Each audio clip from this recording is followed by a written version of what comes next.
Hello, and in this next tutorial, we will be covering up how to do the HK-IK solvers, and we will also cover up some constraints. So the first thing we will look up is on the solvers, what they are. So there are two methods to create the solvers. The first one is when you're creating the bone, you can turn on this option called assign to children, and it makes up that bone chain with it. This can be useful if you're if you actually know what you're doing, then you can use these. The first option you can see we have is called history dependent. The next one is IKHI solver. This is also an IK one. These are actually from the term of robotics. One is called forward kinematics, and one is called inverted kinematics or inverse kinematics, okay? History dependent, history independent. The second one, like it says IKHI solver, it simply means history independent solver. Then we have IK limb, okay? It's an inverse kinematic for the limb. It's used for robotic arms or things sliding. And then we have a spline IK solver. It uses a spline. Now I will explain each one of them and show you. For example, I take this one, the IKHI solver first, okay? This chain of bone I will create, this solver will be applied to it, like it will be pre-applied to it. And yeah, here it is. So independent one means that, for example, and now wait a second. I will now create a similar chain of bone, but without that constraint applied. It's kind of the same thing, but yeah, over here. Now, this one is like hierarchy dependent. Hierarchy dependent means that if I move this bone, the whole thing moves with it, okay? Whereas this one too, if I move that, it will be dependent on the previous bone, and the next bones are dependent on this one. So it's kind of like hierarchy dependent, but history dependent. This one says history dependent. You can also, like in terms of this animation, you can understand it in terms of like the hierarchy. So you can also call it hierarchy dependent instead of history dependent. Okay, wait a second. Where's the systems? Yeah, it's called history dependent. So in terms of the work we're doing, you can call it hierarchy dependent to understand it better. You guys know the hierarchy. Wait, where the hell is it? Okay, yeah, here it is. So we have this chain of the IK, which is right there, that little controller that we're selecting. Yeah. Notice how its color is different because it's not like connected to any of them. It's like its own tool. It's just there as a pointer. Hold on a second. My bad. Okay, yeah. What was I doing? Yep. So basically, the this one has been applied to it. Now, okay, sorry, I apologize. I have been making these videos like consecutively one after another, so never mind that I'm wasting time. Okay. So the first thing we need to cover up is like, what does it means to be history dependent? Is that it will depend on the bone before it and the one next to it. Independent one means like, for example, I needed to imagine this is the human arm. You use your human arm to reach out for a phone. What do? You just do it, right? Like you will notice that as I'm moving it, the whole thing moves, okay? Like I'm moving this last bone here. Of course, it knows like where it is, just like our arm socket is like the shoulder bone or the collarbone. Well, the shoulder bone is connected to the collarbone, but in terms of animation, we don't really literally create every human bone. You can see this like as I'm moving it, it doesn't care which bone is the previous one or all. Like it moves the whole thing together.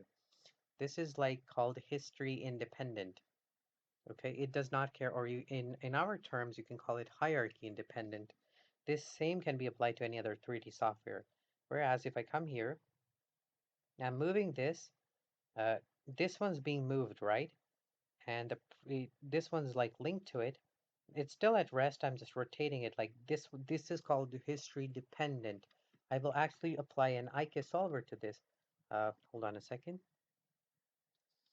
Now, the difference between the both is that this option here in the, sorry, my bad. This option here in the systems, it lets us apply one of these at the time of creation, okay? But I will also show you why we don't really apply it at the time of creation. If I come here to animation, IK solvers, and I choose history dependent, make sure that my bone is selected there and select that very last bone right around there. Okay. History dependent ones give me each individual point. Why is that? The reason is pretty simple. It is because it will work pretty much the same way, but it will actually take it into consideration how it works. Like for example, you're hanging on the cliff, okay? Or like you're animating a cutscene where like it takes into consideration the previous one, especially sliding parts. Let's say that you're hanging from a cliff, like not you, your 3D model is, and you have to like take it into consideration to like keep the arms right there. So you are struggling to climb up, and this is like a sliding part. You can use this to like it will be like there, it will be dependent, okay? It takes that into consideration. Of course, there are no constraints applied to it, and the bone is kind of stretching, so it's good for sliding parts, like you, especially for machines like a conveyor belt or something like that. The closest humanoid example I know, of course, we don't have our constraints and controllers applied yet, so it will look like this, but it's really good for sliding parts like this.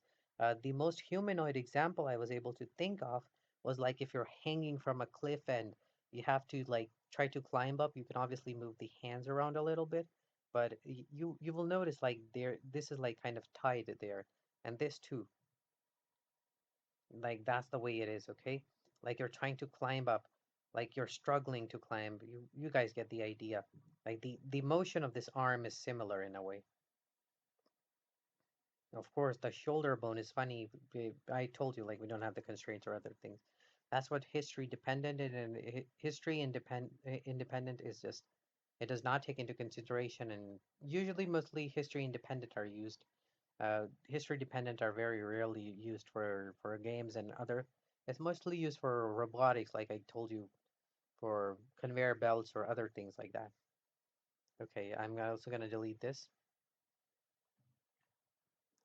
Next thing we have is an IK limb solver. IK limb solver is usually used for making a limb. Like for example, I'll show it to you. I'm going to attach it right there. A limb solver, it treats it like a very similar to a limb. Like for example, the shoulder bone and the elbow bone, or like you're trying to create, oh, sorry, I misconnected. My bad. I had to select this one and that one. Wait, animation. Where is it? Let me just zoom in. Hold on a second. Take that. Zoom in right here. And animation. Constraint path, look at transform. Oh, sorry, what was I doing? Yeah, here we are. IK limb solver. It kind of like it's useful for creating limbs. Okay. Wait, let me just zoom out.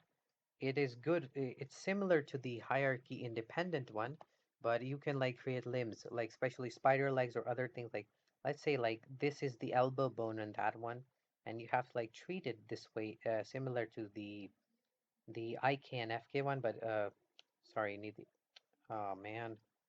Again, I apologize. What was I telling you guys? Okay, yeah. The IK limb solver. It kind of similar to the hierarchy independent one, but this one's like more centered for just a limb. Like you just need just like a limb action like this. So it can be used for that. Uh, you guys can like go and check it out. I really can't explain it like much simpler than this, then it gets kind of complex. Again, there's another bone. And I will just delete this. So with this done, the next thing we need, how much has been in the video? Okay, 9 minutes in, is the spline IK. Spline IK, it basically gives you a spline type of shape that can be useful and helpful in creating bones. For example, I will just come here and choose this spline IK. It's going to help us create these controllers. And when I click here, yep, I'm just going to leave it just default. So you can see that it's given us this type of spline shaped helper.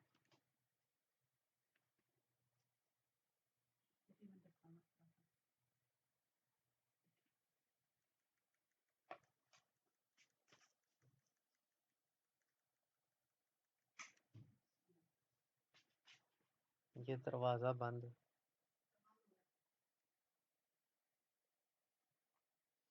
Okay, so the spline IK solver, it kind of gives you points.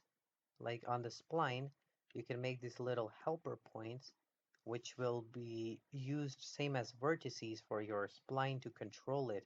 Like let's say you have a tentacle or like a venom tendril or something like that, or if you have to like follow a curved point or something, especially for spine rotation or some really like a snake movement, like it has a lot of applications.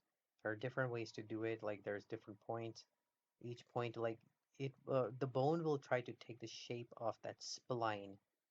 Like let's say there's a tail, okay? The game engine has like a tail in it, or like let's say you're using a tentacle to attack, and this is the arc that the tentacle shape forms. So the bone will try to like adjust accordingly to like follow that shape like this. Like let's say this is the curve attack that I need to do. And hold on a second. Yeah, this shape will like follow it. This bow, like it will try to follow that curve, and you can add as many points as you want. So that's how pretty much the constraint, sorry, not the constraint, the solvers work. So those are like the four solvers, and I hope you like this video. Now I'm gonna make the next one in which we will discuss the animation constraints right here.